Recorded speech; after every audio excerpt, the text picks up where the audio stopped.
Hello mga Sesi, good morning. Ayan, mag-share lang ako sa inyo kung ano yung mga pinagkakaabalahan namin. Busy ka dyan, Tay. Lalo na pag hindi ako busy at nag-wait tayo sa mga client namin. Ito, tumutulong ako sa paggawa ng mga gawain dito sa shop. Lalo na sa asawa ko, yan yung bonding moment natin.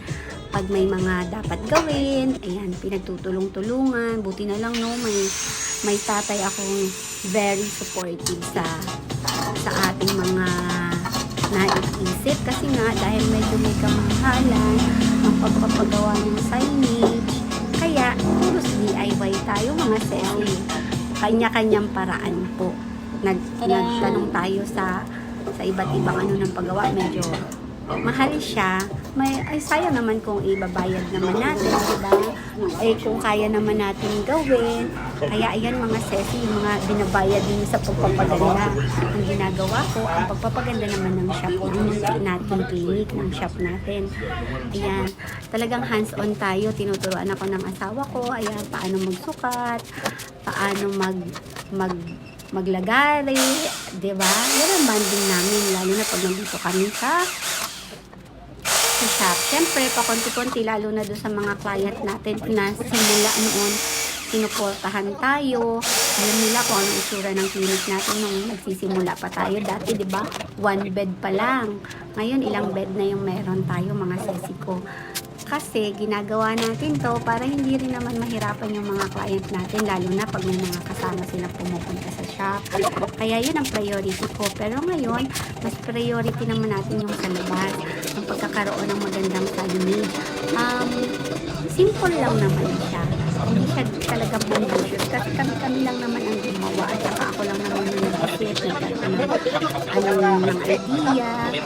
Kaya tumutulong ako kung paano mas mapapaganda at mas mapapadali yung trabaho nila. Ako, siya yung taga-putol, ako naman yung taga-sukat sa dulo. Kaya lang, syempre, hindi siya pantay talaga, hindi tayo ganun kagaling maglagati. Ayan. Kaya alam niyo mga Sesi, kung hindi ako nakaka-reply sa mga text niyo, sa mga message niyo minsan, ito po ang pinagkakaabalahan ko. Pag alam ko namang may appointment tayo, syempre, nag-wait ako dito sa shop while tumutulong tayo sa ating tatay.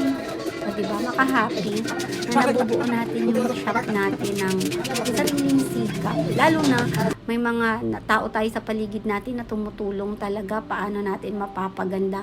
May mga kuya tayo, may mga pamangkin tayong tumutulong, ayan. Kaya very thankful talaga ako sa mga tao sa paligid natin. O diba? Sa susunod, pag mga okay na, iba na naman ang pagkakaabala natin. Hindi tayo natatapos-tapos ng mga trabaho, mga Sesi.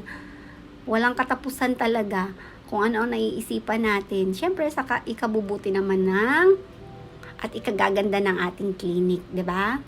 Kaya thank you sa support ninyo. Kaya mga Sesi, dyan napupunta lahat ng mga pagpapaganda natin. Ang ginagastos natin dyan sa pagpapaganda ng clinic. Sa susunod, iaan ko sa inyo yung tawag dito, ayan, buwis buhay, may paakyat-akyat pa sila kuya dyan. Then, ayan na po, pagkagabi, inulan ang ating ang ganda ng tingnan. Thank you so much for watching.